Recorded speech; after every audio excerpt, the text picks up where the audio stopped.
प्रश्नावली के सवालों को आपने स्वयं करना है, इसलिए मैं टॉपिक वाइज क्लियर कर रहा हूँ आपको। सबसे पहले आपने सीखा बहुपद हम कैसे छाँटेंगे। बहुपद छाँटना, वो बहुत से व्यंजक हैं, उसमें से आपने बहुपद कैसे छाँटना है ये मैंने आपको बताया कि हम बहुपद कैसे छाँटेंगे।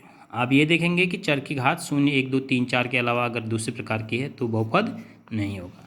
कहीं पर थोड़ा सा भ्रम डालने के लिए इस प्रकार की संख्या दे सकता है, x की घात 3 धन 2 वर्गमूल 2x।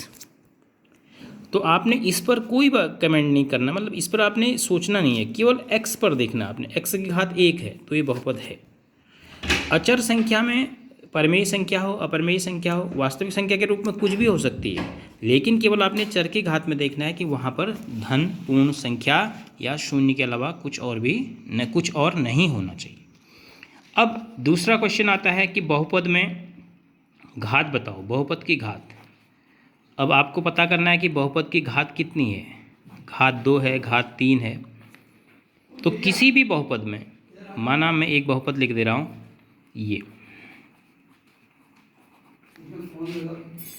अब इस बहुपद में सबसे बड़ी घात कौन है वो देखिए आप। ये 2 है, ये 4 है, ये 1 है। बहुपद के किसी भी पद में जो सबसे बड़ी घात होगी तो वह बहुपद की घात होगी। तो यहाँ पर जो बहुपद की घात हुई, बहुपद की घात बराबर 4। इस बहुपद की घात कितनी हो जाएगी? 4। तो इसको हम 4 घातीय बहुपद कहेंगे। अगर ये आपको दिया है तो यहाँ पर आपने इस पद में 2 है, इस पद में घात 1 है, तो यहाँ पर बहुपद की घात कितनी हो गई? 2 हो गई। तो बहुपद की घात से आप कॉन्सेप्ट क्लियर हो गया। तो बहुपद की घात अगर आपको पूछा जाएगा कि कितनी है तो आप बता सकते हैं। अब इसके बाद माना एक पदीय है, द्विपदीय है, ये आप कैसे छाटेंगे कि कोई एक पद का है, बहुपद है, या द्विपदीय है, या द्विपद है, या 3 पदीय है, या त्रिपद है, या उससे ज़्यादा पद हैं। तब आप आसानी से उसके अलग अलग पदों को धन और ऋण चिन्ह से पहचानते हैं। किसी भी बहुपद में जो आपके पास बहुपद लिख के दिया हो,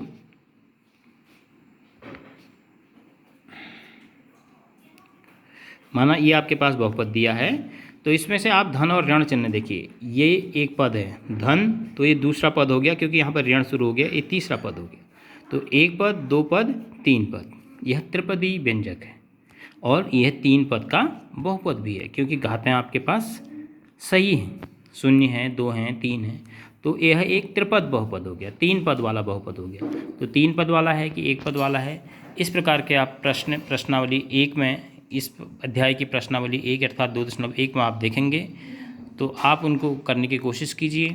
नहीं आता है तो आप व्हाट्सएप के माध्यम से पूछिए कि सर ये सवाल नहीं आया, तो मैं आपको यहाँ से बता के भेजूँगा।